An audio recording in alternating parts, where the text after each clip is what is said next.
ओम भगवते वासुदेवाय नमः। आप सभी का दिन शुभ हो। इस वीडियो में आप सुनेंगे बृहस्पतिवार की व्रत कथा और अंत में आरती का श्रवण करेंगे। सुनते हैं बृहस्पतिवार व्रत की कथा। भारतवर्ष में एक प्रतापी और दानी राजा राज्य करता था। वह नित्य गरीबों और ब्राह्मणों की सहायता करता था। यह बात उसकी पत्नी को अच्छी नहीं लगती थी। वह न गरीबों को दान देती, न ही भगवान का पूजन करती थी और राजा को भी दान देने से मना किया करती थी। एक दिन राजा शिकार खेलने के लिए वन को गए हुए थे, तो रानी महल में अकेली थी। उस समय बृहस्पति देव साधु वेश में राजा के महल में भिक्षा के लिए गए और भिक्षा मांगी। रानी ने भिक्षा देने से इनकार किया और कहा, हे साधु महाराज, मैं तो दान पुण्य से तंग आ गई हूँ।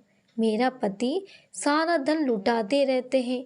मेरी इच्छा है कि सारा धन नष्ट हो जाए, फिर न रहेगा बांस, न बजेगी बांसुरी।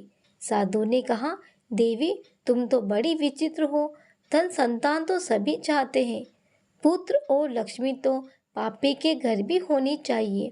यदि तुम्हारे पास अधिक धन है तो भूखों को भोजन करा दो, प्यासों के लिए प्याऊ बनवाओ, मुसाफिरों के लिए धर्मशाला खुलवाओ।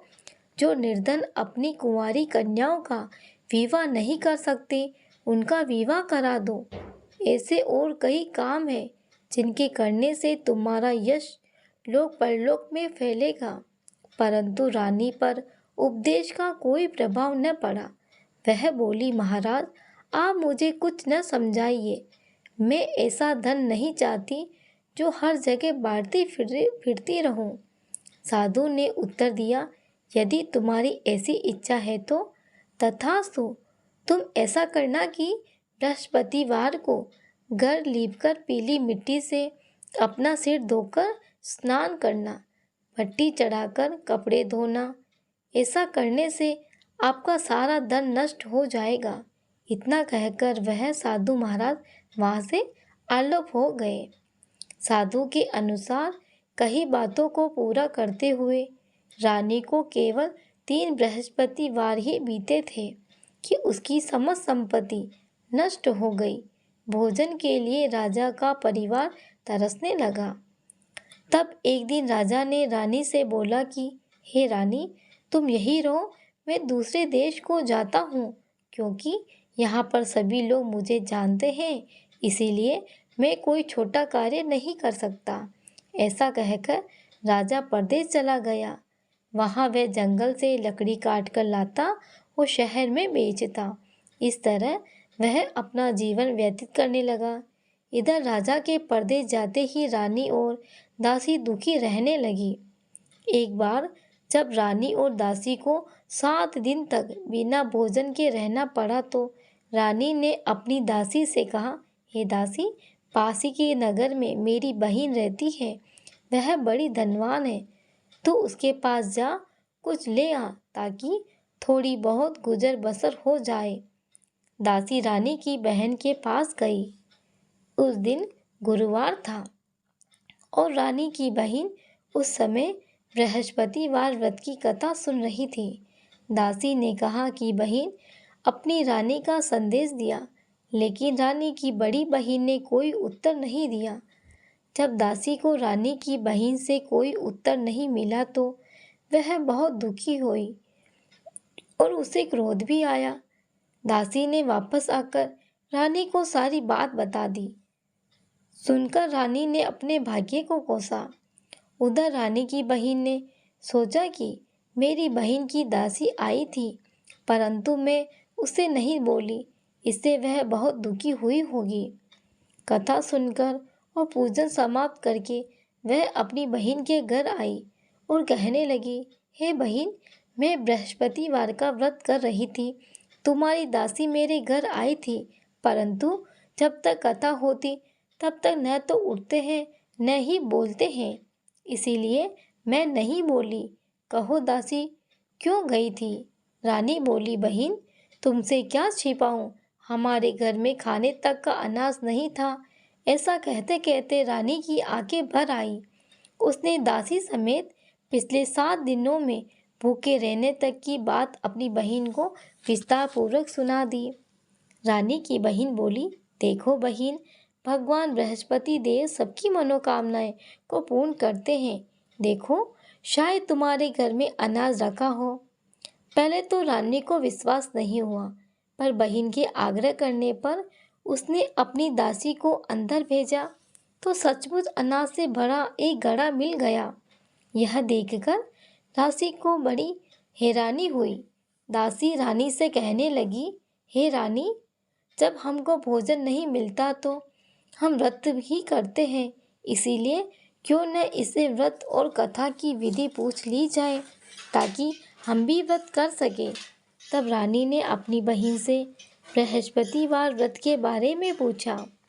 उसकी बहन ने बताया, बृहस्पतिवार के व्रत में चने की दाल और मुनक्का से विष्णु भगवान का केले की जड़ में पूजन करें तथा दीपक जलाए, व्रत कथा सुने और पीले भोजन ही करें।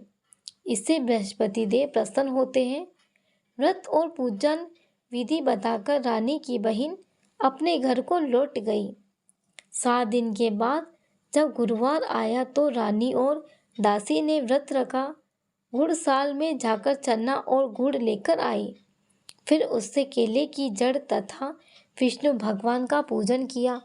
अब पीला भोजन कहाँ से आए, इस बात को लेकर दोनों बहुत दुखी थे, क्योंकि उन्होंने व्रत रखा था। इसीलिए बृहस्पति देव उनसे प्रसन्न थे। इसीलिए वे एक साधारण व्यक्ति का रूप धारण कर 2 थालों में सुंदर पीला भोजन दासी को दे गए। भोजन पाकर दासी प्रसन्न हुई और फिर रानी के साथ मिलकर भोजन ग्रहण किया। उसके बाद वे सभी गुरुवार को व्रत और पूजन करने लगी।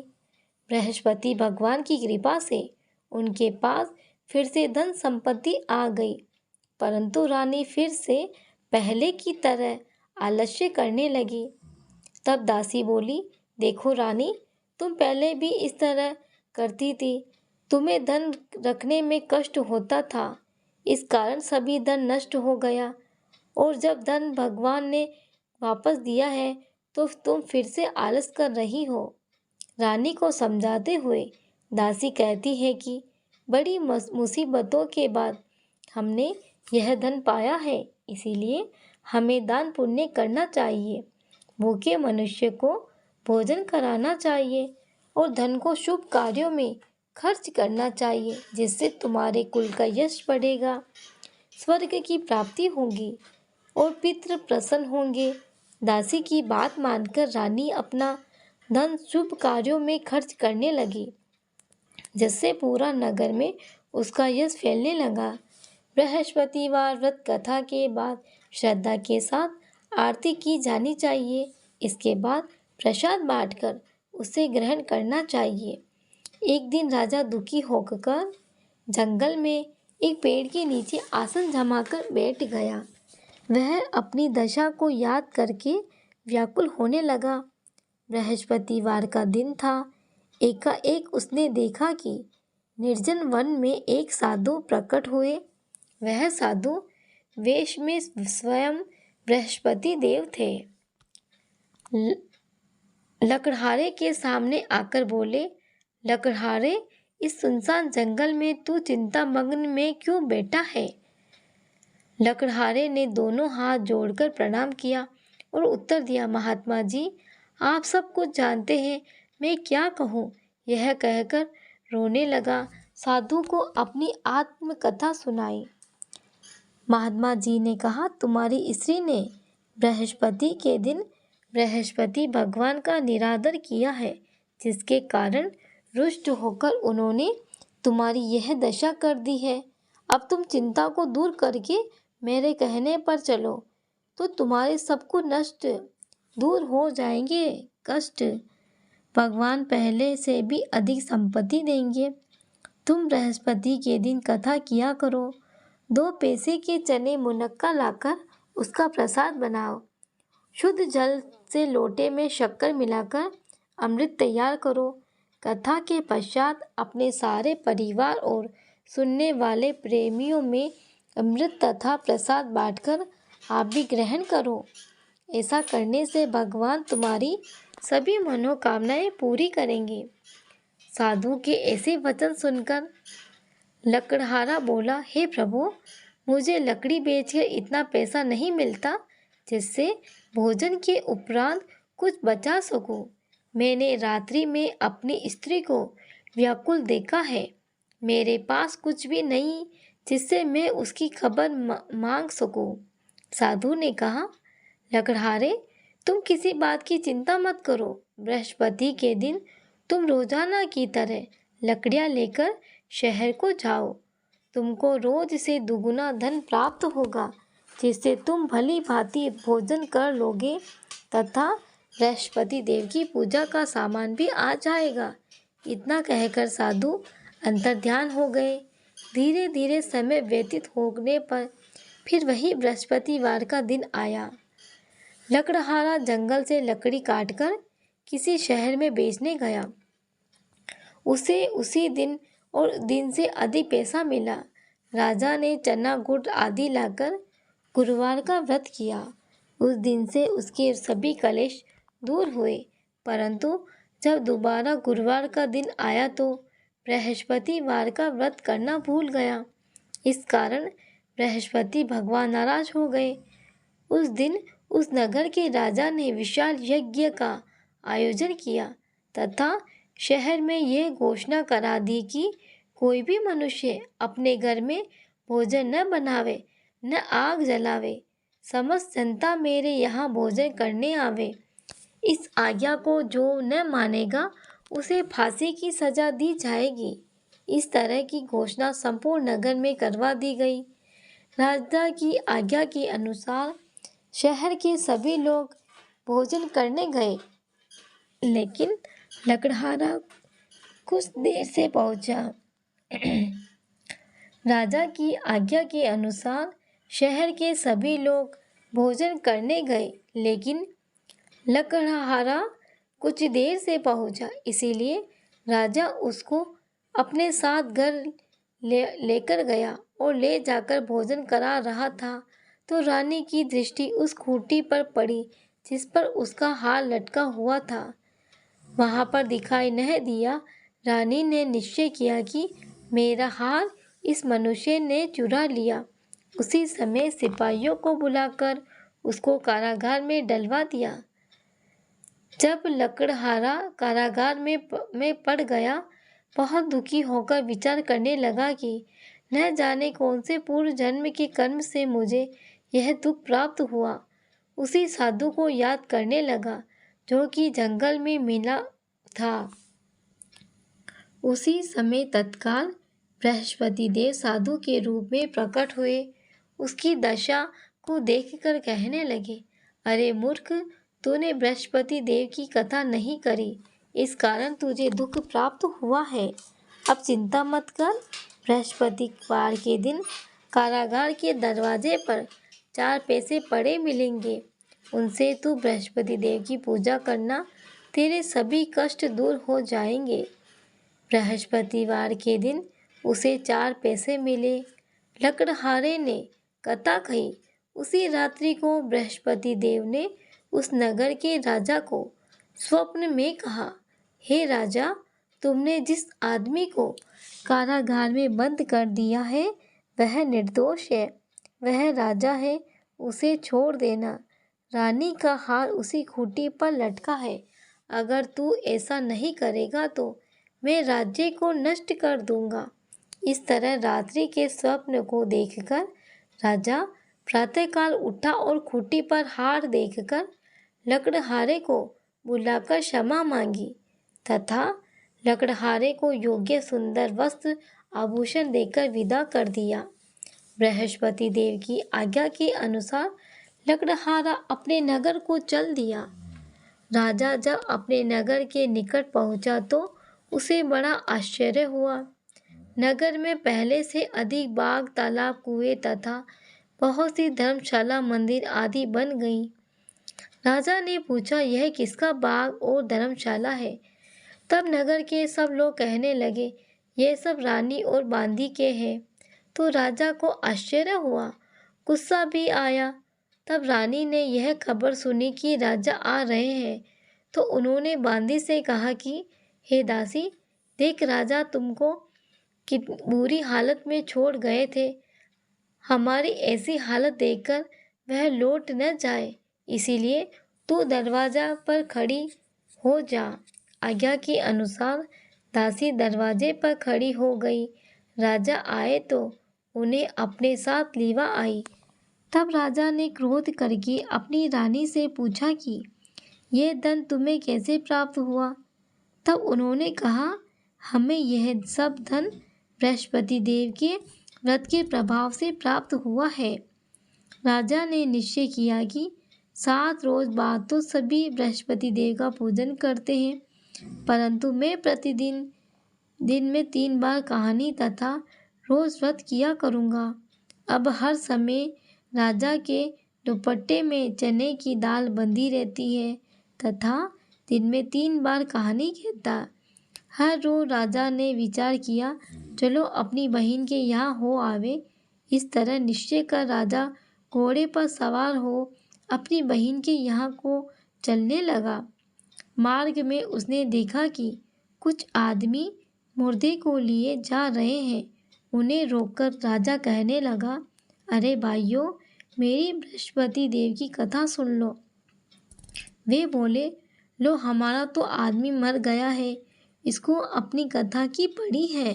परंतु कुछ आदमी बोले, अच्छा कहो, हम तुम्हारी कथा भी सुनेंगे। राजा ने दाल निकाली और जब कथा आदि हुई थी, मुर्दा हिलने लगा। जब कथा समाप्त हो गई तो राम राम कह के मनुष्य उठकर खड़ा हो गया। आधे मार्ग में उसे एक किसान खेत में हल चलाता मिला। राजा ने उसे देखकर उसे बोला, अरे भाई, तुम मेरी बृहस्पतिवार की कथा सुन लो। किसान बोला, जब तक मेरी कथा सुनूंगा तब तक 4 हरया जोत लूँगा। जा अपनी कथा किसी और को सुनाना। इस तरह राजा आगे चलने लगा। राजा के हटते ही बैल पछाड़ खाकर गिर गए तथा किसान के पेट में बड़ी जोर का दर्द होने लगा। उस समय उसकी माँ रोटी लेकर आई।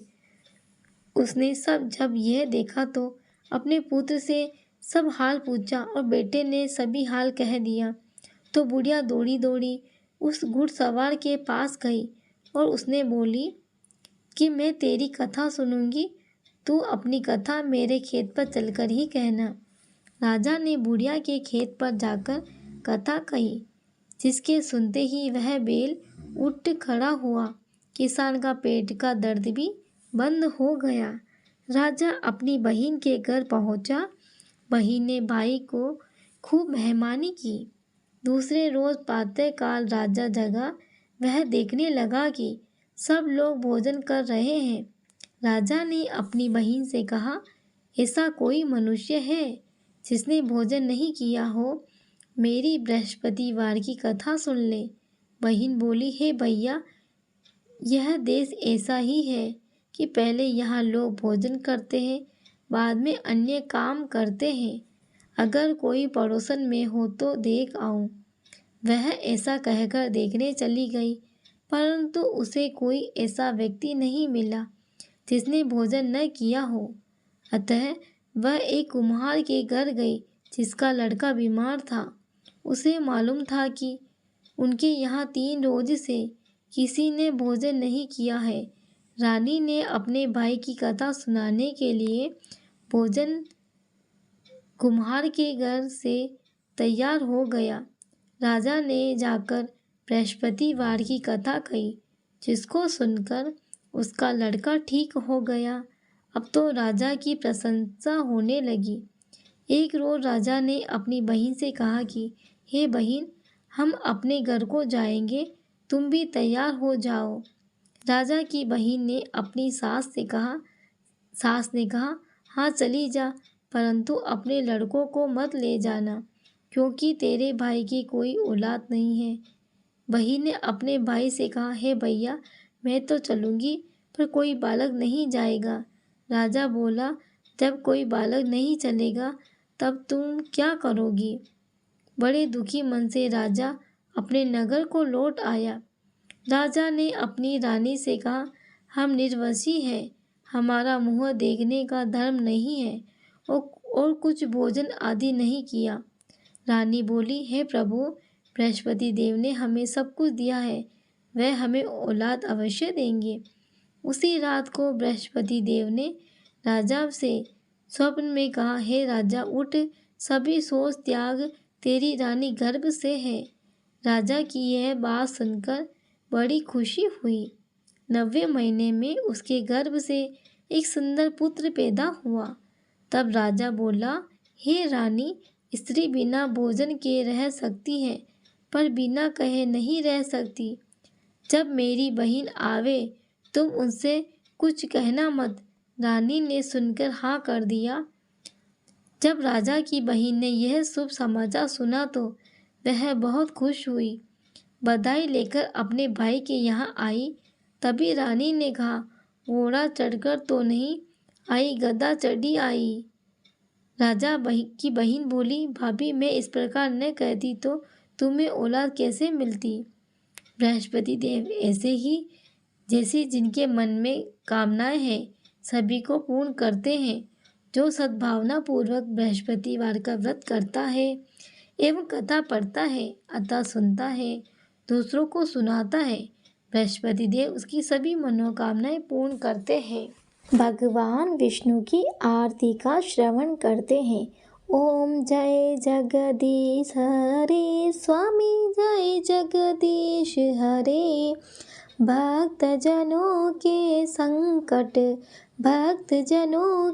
संकट क्षण में दूर करे। ओम जय जगदीश हरे। जो ध्यावे फल पावे, दुख बिन से मन का, स्वामी दुख बिन से मन का। सुख संपत्ति घर आवे, कष्ट मिटे तन का। ओम जय जगदीश हरे। मात पिता तुम मेरे, शरण गहूँ किसकी, स्वामी शरण गहूँ किसकी। तुम बिन और न दूजा, आस करूँ जिसकी। ओम जय जगदीश हरे। तुम पूर्ण परमात्मा, तुम अंतर्यामी, स्वामी तुम अंतर्यामी। पार ब्रह्म परमेश्वर, तुम सबके स्वामी। ओम जय जगदीश हरे। तुम करुणा के सागर, तुम पालन करता, स्वामी तुम पालन करता। मैं मूर्ख खल कामी, कृपा करो भरता। ओम जय जगदीश हरे। तुम हो एक अगोचर, सबके प्राणपति, स्वामी सबके प्राणपति। किस विध मिलूं दयामय, तुमको मैं कुमति। ओम जय जगदीश हरे। दीन बंधु दुख हरता, तुम ठाकुर मेरे, स्वामी तुम ठाकुर मेरे। अपने हाथ उठाओ, द्वार पड़ा तेरे। ओम जय जगदीश हरे। विषय विकार मिटाओ, पाप हरो देवा, स्वामी पाप हरो देवा। श्रद्धा भक्ति बढ़ाओ, संतन की सेवा। ओम जय जगदीश हरे। तन मन धन सब कुछ है तेरा, स्वामी सब कुछ है तेरा। तेरा तुझको अर्पण, तेरा तुझको अर्पण क्या लागे मेरा। ओम जय जगदीश हरे, जय जगदीश की आरती जो कोई नर गावे, स्वामी जो कोई नर गावे। कहत शिवानंद स्वामी, कहत शिवानंद स्वामी, मन वांछित फल पावे। ओम जय जगदीश हरे, स्वामी जय जगदीश हरे।